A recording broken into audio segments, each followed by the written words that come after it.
Semester exam শুরু হচ্ছে কাল থেকে। এবার সারা বছর পড়তে বসি আর না বসি, এক্সামের আগের দিন থেকে তো পড়তে বসতেই হবে। সারা বছর বলাটাও ভুল, সেমিস্টার হয় 6 মাসে, যদিও আমরা 6 মাসও টাইম পাই না। পরীক্ষা শেষেই আমি ভিডিওটা তোমাদের সাথে শেয়ার করছি। পরীক্ষার মাঝে কোনো গ্যাপ ছিল না, টানা 4 দিন পরীক্ষা হয়েছিল, তাই আমি মেসে ছিলাম। আগের দিন বিকেলে ট্রেনেই মেসে চলে গেছিলাম। সমস্ত বই খাতার লাগেজ গুছিয়ে একদম 5 দিনের জন্য মেসে চলে যাচ্ছি। আমি যে ট্রেনটাতে এসেছিলাম ওই ট্রেনটা কোলাঘাট দাঁড়ায় না, তাই আবার মেছাদার নেমে ট্রেন চেঞ্জ করে যেতে হয়েছিল।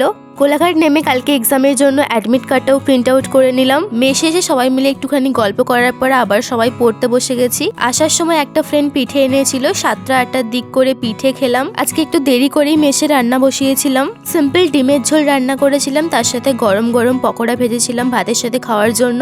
ডিনার করার পরেই আমি ঘুমিয়ে গেছিলাম, কারণ আমার দ্বারা রাত জেগে পড়াশুনো হয় না, তাই পরের দিন ভোরে উঠেছিলাম। আজকের ভিডিওটা কেমন লাগলো জানিও।